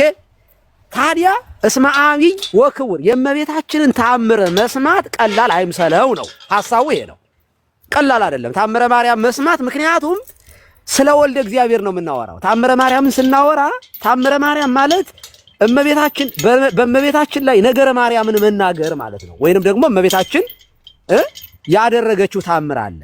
በልጇ ምሕረት ቸርነት፣ በእርሷ በአማላጅነቷ በጸሎቷ ሊሆን ይችላል። ከሱም ከፍ ብለን እናብራራ ካል ነገረ ማርያምን እናብራራለን። ምክንያቱም እዚያ የሚናገረው ነገር አለ። ለምሳሌ ብዙን ጊዜ የምናብራራው መናፍቃን የሚያነሱት የእመቤታችንን ታምሯን መስማት የሚቻለው ታምሯን ሰምቶ ወደ ቤቱ ይሄድ፣ ካልተቻለው ግን ታምሯን ሰምቶ እንትን የሚቻለው ስጋውን ደሙን ይቀበል። ስጋውና ደሙን መቀበል ካልተቻለው ግን ታምሯን ሰምቶ ወደ ቤቱ ይሄድ፣ ስጋውን ደሙን እንደተቀበለ ይሆንለታል፣ ይደረግልኛል በማለት ቢሰማ ቢያምን ቢረዳ ብሎ ይላል። ይሄ ገጸ ንባብ ነው። ገጸ ንባብ ይሁን እንጂ ማብራሪያም ጭምር ነው። በራሱ ማብራሪያ ነው። አሁን ይሄ ብዙን ጊዜ ኧረ ታምረ ማርያምን መስማት ስጋው ደሙን እንደተቀበለ ይሆናል ማለት ነው ብሎ የሚሉ ሰዎች አሉ። እንደዚህ አይደለም እያለ ያለው እንግዲህ እሑድ እንደውም እንዳሁኑ ጊዜ አይደለም። በነገራችን ላይ እንዳሁኑ ጊዜ ሳይሆን በጥንቷ ጊዜ አሁንም መደረግ ያለበት በየእሑዱ ቅዳሴ ላይ ምዕመናን ቅዱስ ቁርባን መቀበል አለባቸው። ስጋው ደሙን መቀበል አለባቸው። ስጋው ደሙን መቀበል ግዴታ ነው ለአንድ ክርስቲያን። ስለዚህ ስጋውን ደሙን ሊቀበል ነው። ቅዳሴ ሲያስቀድስ ምዕመኑስ ሊቆርብ ጭምር ነው። ቅዳሴ ያለ ቅዱስ ቁርባን ቅዳሴ የለም። እንደሚታወቀው ቅዳሴ አለ ማለት ቅዱስ ቁርባን አለ ማለት ነው። ቅዱስ ቁርባን አለ ማለት ተቀባይ አለ ማለት ነው። ስለዚህ ማንኛውም ክርስቲያን እሑድ ሲያስቀድስ አብዛኛው ቅዳሴ እሑድ ስለሆነ በገጠሯ ወይንም በበዓላት ቀን ታምረ ማርያም ይነበባል እሑድ። ኦኬ። ስለዚህ ቅዱስ ቁርባን ከተቀበለ በኋላ ከቅዳሴ በኋላ ታምር ስለሚነበብ አንድ ሰው ስጋው ደሙን ለመቀበል ወደ ቤተ ክርስቲያን ሲሄድ ወይንም በዚያ ቀን ለመቀበል አስቦ ቀኖናው እንዳይቀበል የሚከለክል ነገር ሊኖር ይችላል። ለምሳሌ ዝንየት ሊገጥመው ይችላል። አንድ ሰው ህልመ ሌሊት ማለት ነው። ህልመ ሌሊት የመታው ሰው ቀኖናው ስጋው ደሙን ዝም ብሎ በድፍረት ገብቶ እንዲቀበል ይከለክለዋል። ሌላም አክሲደንት ሊሆን ይችላል። ሌላም መቀበል የማይችልበት ለምሳሌ ጾር ተነስቶበት ባል ከሚስቱ ጋር ሊተኛ ይችላል። አይፈቀድም፣ ግን በቃ ተሳሳተ ከሚስቱ ጋር። እንደዚህ ያለ ሰው ታምረ ማርያም ስጋው ደሙን መቀበል አይችልም። ለምሳሌ ባልና ሚስት እንኳን አብረው ተኝተው ስጋው ደሙን እንዳይቀበሉ ቀኖናችን ይከለክላል። አሁን ምን አለ የታምረ ማርያም መቅድሙ የሚለው ምንድነው? ኦኬ ሰው ሁሉ ክርስቲያን ሁሉ የእመቤታችንን ማለት ስጋው ደሙ ይቀበላል። ግን ቀኖናው ሳይፈቅድለት ቀርቶ በማክበር በድፍረት ሳይሆን ስጋው ደሙ መቀበል ያለበት በማክበር ስለሆነ ያን ቀን አይ ዛሬ ለመቀበል የሚያበቃ መቀደስ እንኳን እኛ የማንችልበት ነገር ካለ አልቀድስም እንላለን። ስለዚህ ካልቻለ ስጋውና ደሙን ምክንያቱም የሚለው እንደዚያ ነው።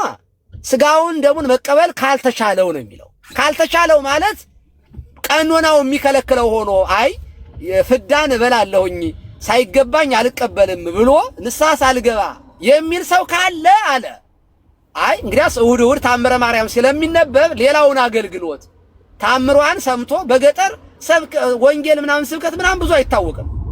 ታምረ ማርያም ምናምን አለ፣ አንዳንድ ጊዜ ትምህርት አለ። ስለዚህ ታምሯን ሰምቶ ማለትም በዕለተ ሰንበት የሚሰጠው ሌላውን አገልግሎት ተገልግሎ ይሄድ። እህሳ ይሄንን በማድረጉ ስጋውን ደሙን እንደተቀበለ ይሆንለታል። ለምን? ስጋውን ደሙን ያልተቀበለው በማክበር ነው። ሲጀመር ተቀብሎ የማያውቅ ሰው አይደለም። የሰውዬ ኮንቲኒየስሊ የሚቀበል ክርስቲያን ነው። አዲስ ክርስቲያንም አይደለም።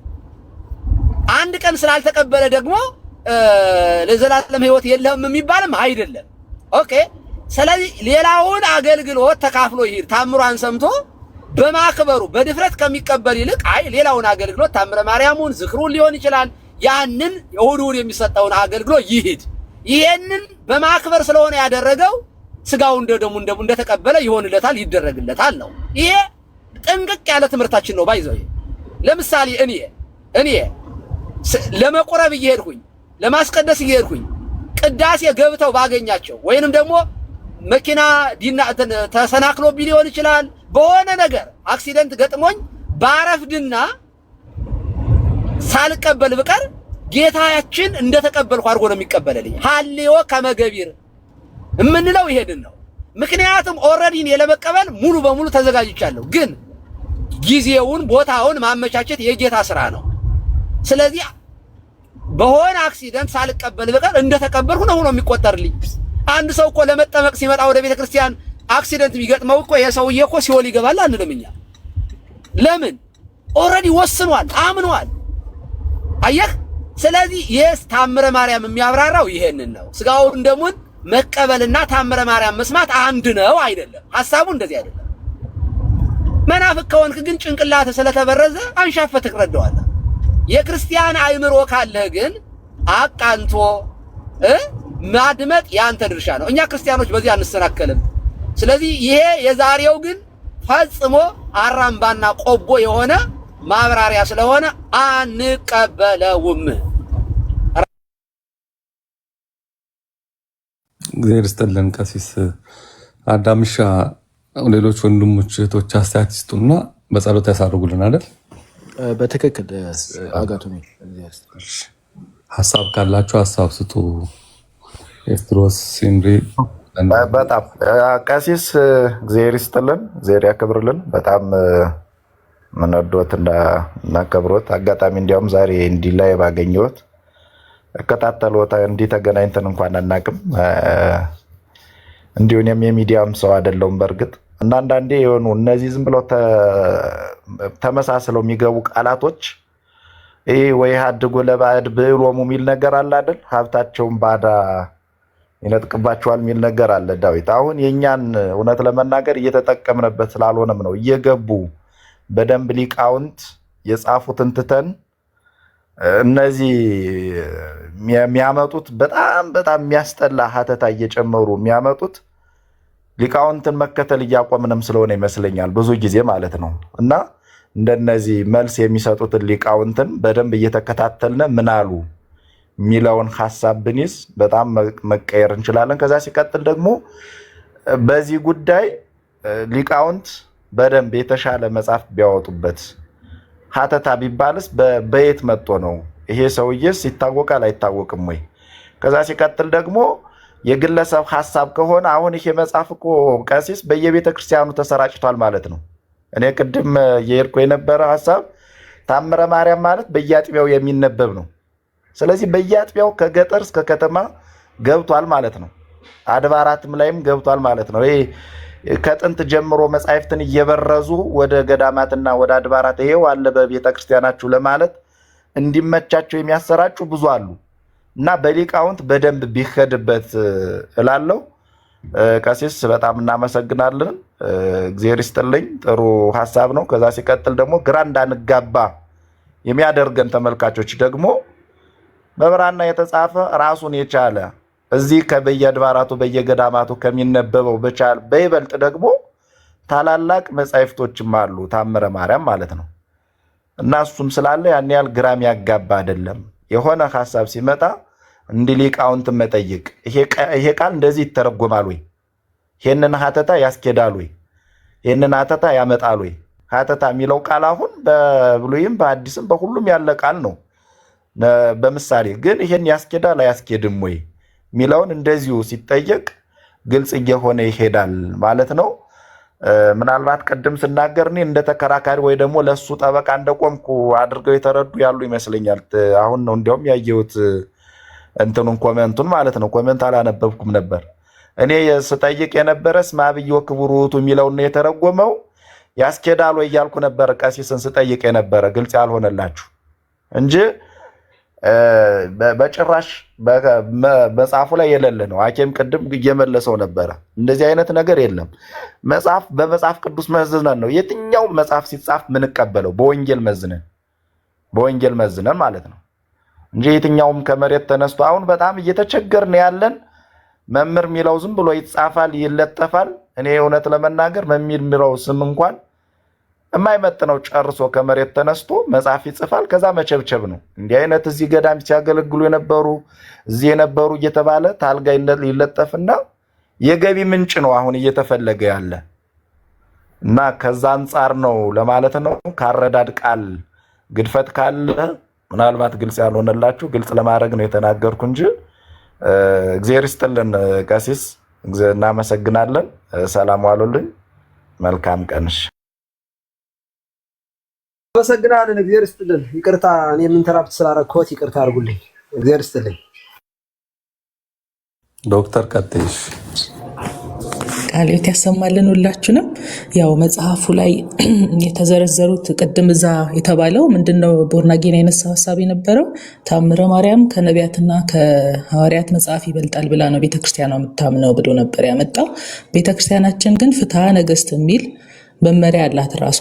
ስለ መጽሐፍት፣ ስለ ጥምቀት፣ ስለ ሁሉም ነገር የዘረዘረችበት ስለ መንፈሳዊም ስለ ስጋዊም ነገር የምትመራበት ምንድን ነው የሚለው ኦኬ። በቅድስት ቤተክርስቲያን ሊቀበላቸው የታዘዙ ቁጥራቸው 81 የሆነ ስለምን ስለ አምላካዊያት መጽሐፍት ኦኬ። እዚህ አምላካዊያት መጽሐፍት ውስጥ የተዘረዘሩት 80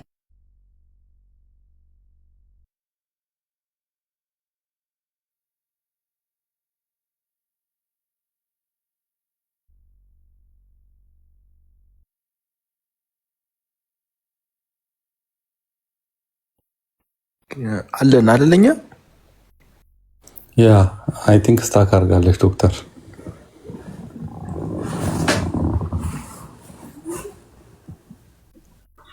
ወጣ ትግባ አዳምዬ። እስኪ ወጣች። እኛ ማስወጣት አንችልም ነበር ራሷ። ኦኬ ተመልሰ ትመጣ ይሆናል።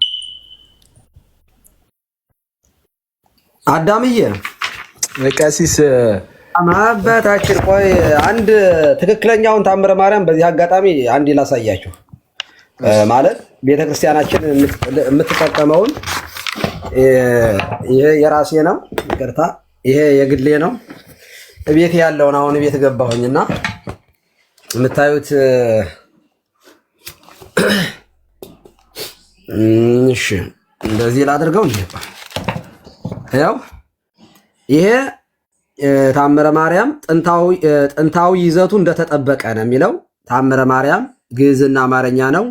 ጥንታዊ ይዘቱ እንደተጠበቀ በኢትዮጵያ ኦርቶዶክስ ተዋሕዶ ቤተክርስቲያን በትንሣኤ ዘጉባኤ ማተሚያ ቤት ታተመ ይላል። ያዘጋጁ መብት በሕግ የተጠበቀ ነው ይላል። ይሄ በትንሣኤ ዘጉባኤ የታተመ መጽሐፍ ነው። እሺ ይሄ ልክ ከሀገሬ ስወጣ ከ10 ምናምን ዓመት በፊት ይዤው የመጣሁት መጽሐፍ ነው። እንደምታዩት ወይ ይቅርታ አልተመቸኝም። ይኸው መግለጫ እዚህ ጋር አለ። እዚህ ጋር ቅዱስ ፓትርያርኩ አሉ እና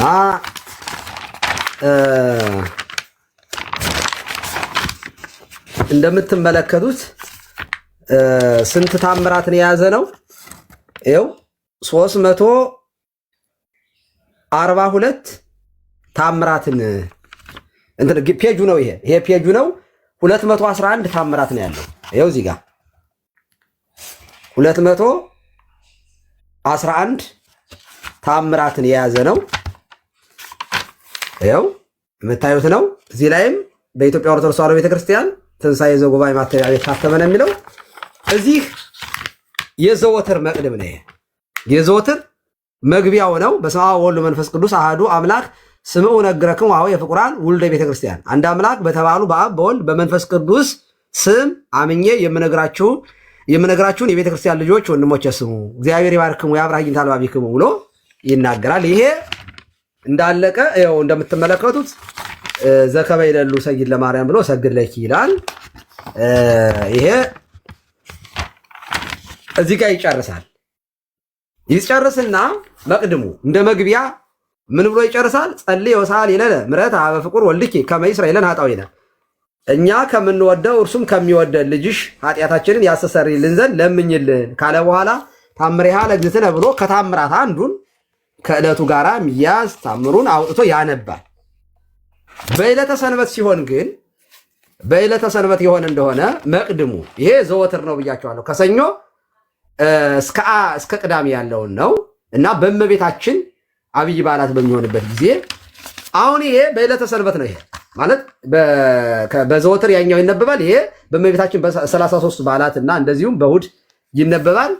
በስመ አብ ወወልድ ወመንፈስ ቅዱስ አሐዱ አምላክ ወጥን በረድኤተ እግዚአብሔር ጽሕፈ መቅድመ ታምሪሃ ለማርያም ይልና እንደምትመለከቱት ይኸው መጥቶ ቅድም ያያችሁትን የመቅድም ካለቀ በኋላ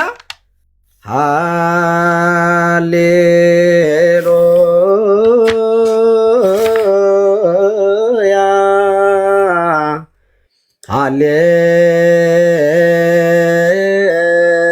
ሃሌሉያ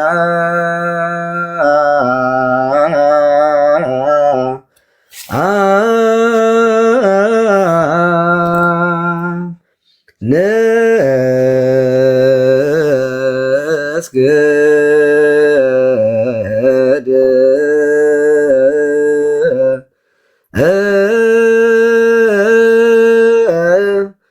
ለአብ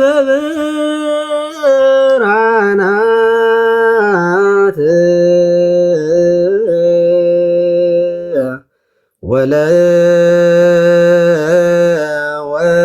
ወለወልድ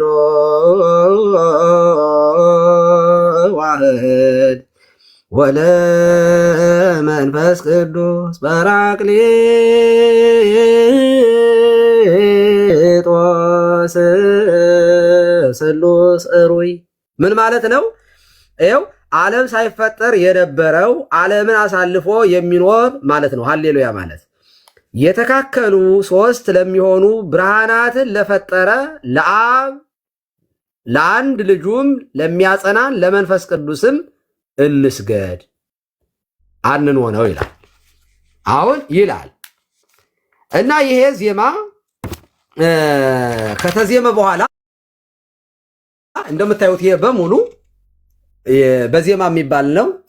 እስከዚህ ድረስ ይኸው እስከዚህ ድረስ እዚህ ጋር ዛቴ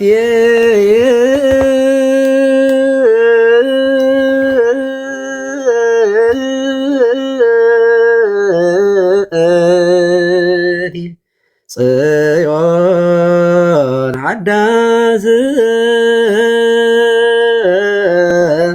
ሀገረ አምላክና ዛደረ ላዕሌሃ ፍስሐ ኩሎሙ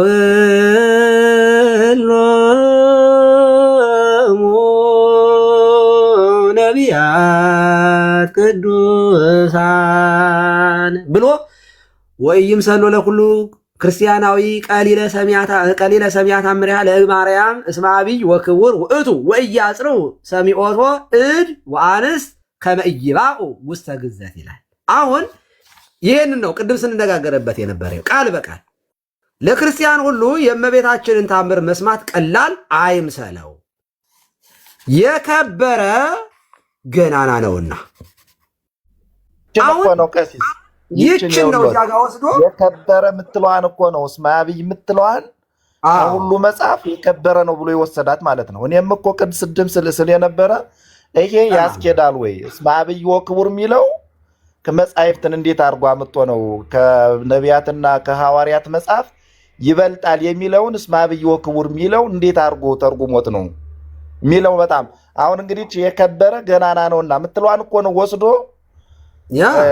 ከነቢያትና ከሐዋርያት መጻሕፍት ሁሉ ይበልጣል ብሎ ከዛ ምን አተት አስገባ።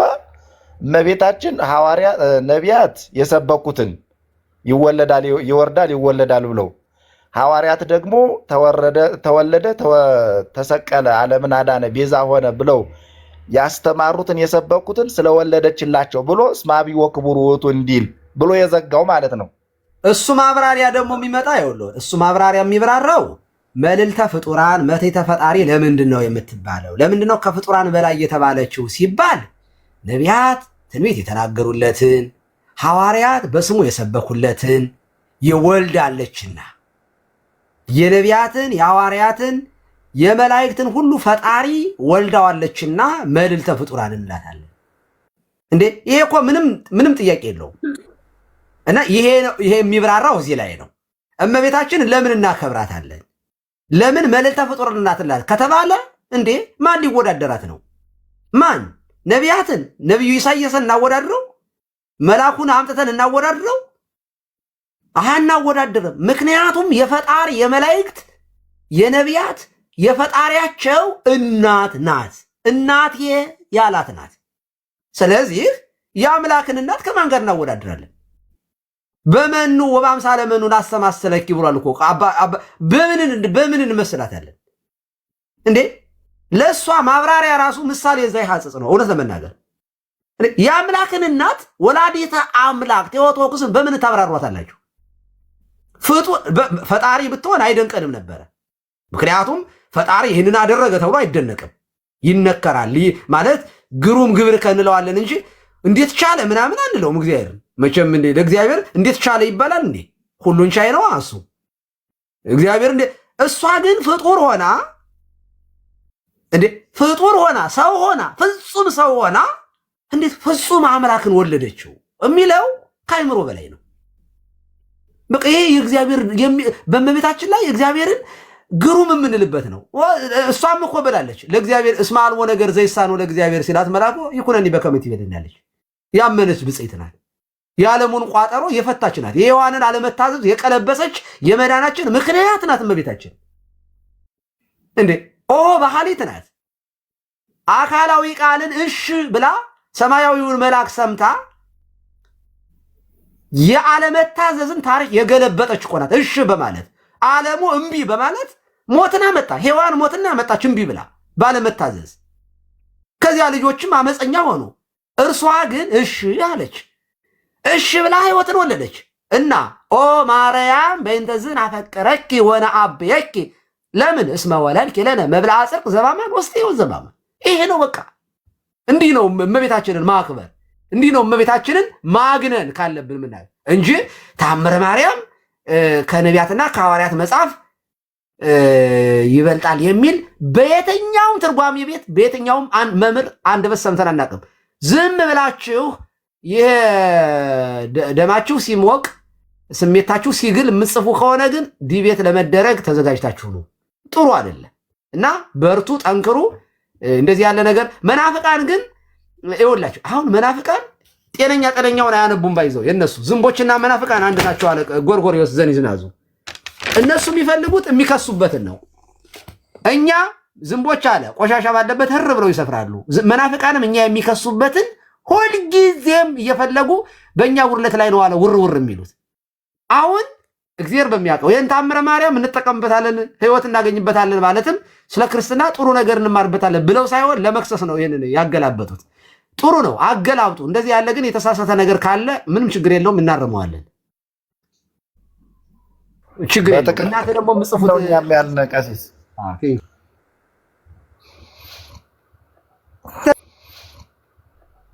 ስምረት በጣም ይቅርታ፣ ቀጥይ። በመሃል ስታክ ሆነሽ ወጥተሽ ነበረ። አይ እኔ እንኳን ልውጣ መሰለኝ፣ ካልሆነ ኢንተራፕት ላደርጋችሁ እችላለሁ። እኔ ነገር አይ ቆይ ጸሎት አድርጉ፣ በቃ ጨርሻለሁ። እሺ አይ ጸሎት ያድርጉና ይወጡ። እኔ ቅድም ፍትሐ ነገሥቱን ለማሳየት ነው። አምላካዊያት መጽሐፍት ክርስቲያኖች ሊያነቧቸው የሚገቡ ሊጸኑባቸው የሚገቡ አምላካዊያት መጽሐፍት 81 ናቸው ብሎ ነው ያስቀመጠው። ስለዚህ ከመጽሐፍት ሁሉ በላይ መጽሐፍ ቅዱስ መሆኑን ቤተክርስቲያን ኦፊሻሊ የምታምንበትን በፍትሐ ነገሥት ነው ያሳየሁት። ያው የመጀመሪያው ክስ መነሻው እሱ ስለነበረ ነው። መጽሐፍ ቅዱስን ከታምረ ማርያም በታች ነው ቤተክርስቲያን የምታምነው የምትቀበለው የሚለውን፣ ቤተክርስቲያን ግን ኦፊሻሊ እንደዚህ በግለሰብ በተጻፈ ነገር ሳይሆን በፍትሐ ነገሥት ደረጃ መጽሐፍ ቅዱስን አምላካዊያት መጽሐፍ